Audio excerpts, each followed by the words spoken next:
very warm good morning to all dear students. I hope you all are fine and you are enjoying good health these days. Take good care of yourselves and don't go outside.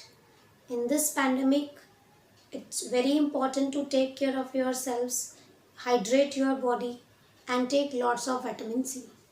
So with this, we are on chapter number 2 and we have already discussed about microorganisms, introduction and different categories of microorganisms. So today we will concentrate our studies towards harmful microorganisms. Today we will discuss how microorganisms are acting for us. So friends part we have already discussed that how microorganisms are friends for us. Now we'll discuss how they are foe for us, means enemies for us. The most important part that we first need to discuss is about pathogens. Okay, so what are pathogens? These are the harmful microorganisms that causes disease in human beings, plants and animals. The very first important thing that we need to understand in this topic, that microorganisms are not only harmful for human beings but also for plants and animals. So pathogen are disease causing microorganisms which causing disease in human beings as well as in plants and animals. Now, microorganisms are causing diseases. How pathogens or these disease causing microorganisms enter our body? There are many ways by which they can enter into our body. That is first through the air we breathe. Okay, so microorganisms that causes common cold, tuberculosis, pneumonia, etc., they all spread through the air we breathe. You know, when a person is suffering from common cold, he just sneezes or cough, fine droplets of moisture carrying the germs are released to the outside air. And when a healthy person breathes such air, that germs enter his or her body and infect the person. For this reason, we should keep our hand or handkerchief on our mouth and nose while coughing and sneezing. Okay, so we have to take care that these organisms, these microorganisms can enter the body through the air we breathe. Second, they can also enter our body through the water we drink. How? Some diseases like cholera, typhoid, jaundice, they all spread through contaminated water. What do you mean by contaminated water? Infected water. From which substance the water is infected? From microorganisms that are causing disease. So, the cholera causing microbes enter the body of a healthy person through the water he or she drinks and infect them. After floods or any other natural calamity, we are advised to take boiled water because many disease causing microorganisms are present in the water at that time, and that can be killed only by boiling the water. Third, these microorganisms can enter our body through the food we eat. Okay, so they are present in the soil from where they enter our food. Therefore, we should always wash our vegetables, fruits after bringing them from the market. And they can also be transmitted in the body of a healthy person through insect and animals. Here in this topic we will discuss a very important part, that is vectors. So there are some insects and animals which act as a carriers of disease causing microbes. They actually do not cause disease but they are the carriers of disease. Carrier क्या होते हैं? What do you mean by a carrier? आपने देखे, have you seen that whenever a truck is going there at a carrier logistics, means to transfer the material from one place to another. Similar way, these vectors are transferring the disease from an diseased person to a healthy person. This is the work profile of a vector. What is the work of a vector? To transmit the disease from a diseased person to a healthy person. This is the work of a vector, and vector carry the disease causing microorganisms from an infected person to a healthy person and causes disease. Okay. So now house flies, mosquitoes, these are the general carriers of disease causing microbes. First such carrier is housefly. Okay, what housefly does? The housefly is perhaps the most dangerous disease carrier. Most dangerous है ये. What it do? It collects the disease causing microbes on its legs and mouth parts. From where it will collect? From fishes, means from the waste material and other organic waste.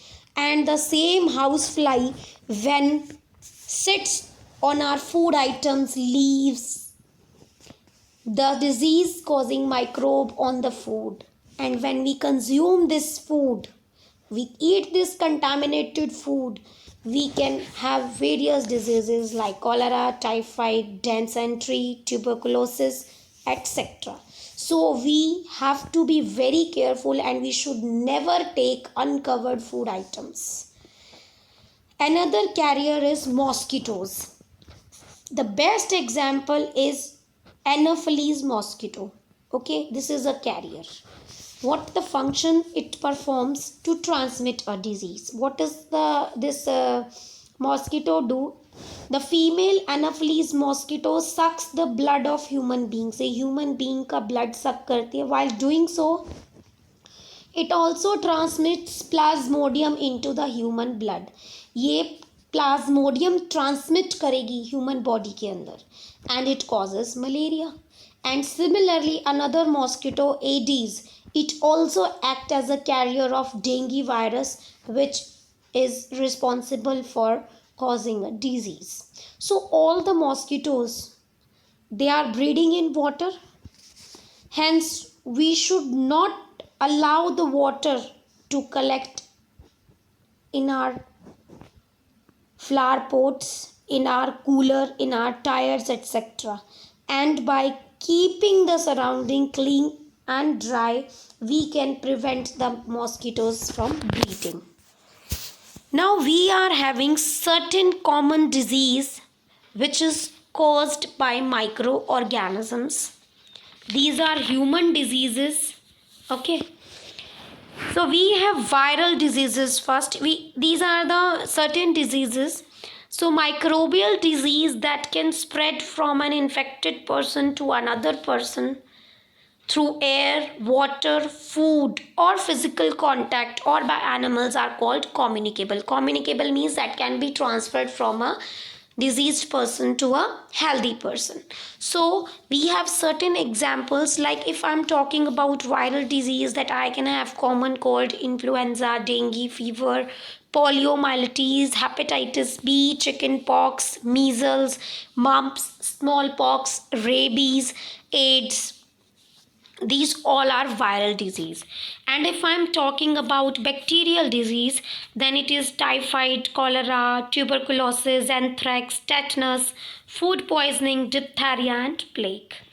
Protozoa, malaria, kala azar, amoebic dysentery, and sleeping sickness. Next, we have fungi disease. If I am talking about the disease caused by fungi, then it is ringworm. It's a type of skin disease. So these all are the disease that is in the human beings. Now our concern is for animals. Now we will talk about what kind of disease caused in animals. See, several microorganisms causes. I told you in the beginning that these microorganisms not only causing the disease in humans, but it is causing disease in animals also. Okay, so they can have a disease in humans as well as in cows, buffaloes, and poultry birds. And what does they do? They reduce the milk production, egg production, growth of birds, and even may cause death. So these we have to concern. Now, Robert Koch discovered the bacterium Bacillus anthracis, which causes the anthrax disease in animals. This is a discovery, it's an invention that I have talked to you. That Robert Koch in the year 1876 he discovered the bacterium Bacillus anthracis and it is causing a disease named anthracis. Okay, anthrax. Now, if we are talking about the harmful microorganisms that we should talk about in plants also, there are certain diseases that are caused in plants just because of microorganisms. So several microorganisms are causing disease in plants, and these plants can be wheat, rice or potato, sugarcane, apples, oranges, jute and many more. So the disease reduce the yield. Yield of crop means the production of crop is reduced, and the plant diseases are transmitted through seeds, through air and through soil. So like human beings have different modes of transmission, like air, like water we drink, like food we eat, through insects, but in plants it is transmitted through seeds, air and soil. Now we have different kind of plant diseases. If I am talking about blight, it is a name of a disease. It is caused by bacteria and the plant which is infected by it is rice. If I am talking about citrus canker, then it is a bacterial disease and it is the mode of transmission is air. Okay. Next is, if I am talking about rust of wheat, then it is a fungal disease and it is spread through air and seeds, and it is taking place in wheat and mustard. Yellow vein mosaic of भिंडी, ओकैरा जिसको हम कहते हैं, it can be transmitted through an insect and it is a viral disease. So these all are the disease that is in the plants itself. Now the question arises how we can control these diseases. So plant diseases can be controlled by spraying chemicals which kill the microbes or infected parts of the plant. So we have to take care of these. Now microorganisms also cause food poisoning. Okay, it's not only causing disease, but it is also causing food poisoning. Sometimes our food gets spoiled, okay, due to variety of reasons. Why our food gets spoiled? Because of improper cooking, not preserving the food properly, by not keeping it covered, and by changing the temperature of refrigerated foods due to power fluctuations. These all are the reasons how by which our food get spoiled. Microorganisms that grow on our food sometimes produce toxic substances which are harmful for our health, and the toxic substances produced by microorganisms made the food poisonous for our health. So it can be sometimes cause even death. The spoiled food can be identified. How we can identify that this food has been spoiled by microorganism? Its color is changed, its smell is unpleasant, and it's bad in taste. The major symptoms of food poisoning are vomiting, diarrhea, abdominal pain, and headache, fever. And what are the microorganisms that are causing food poisoning? They are Salmonella, Staphylococci, and Clostridium. These are the bacteria that are responsible for spoiling our food. And there are some fungi also, which is spoiling our food. That is Aspergillus and Penicillin. So it is very important that we should prevent our food from being spoiled. So in this topic we have discussed about how microorganisms are enemies to us, they are harmful to us. You have to read this topic carefully Take care of yourselves. Stay home. Stay safe. Don't go outside. Use your mask and take good care of yourselves. Thank you, all of you.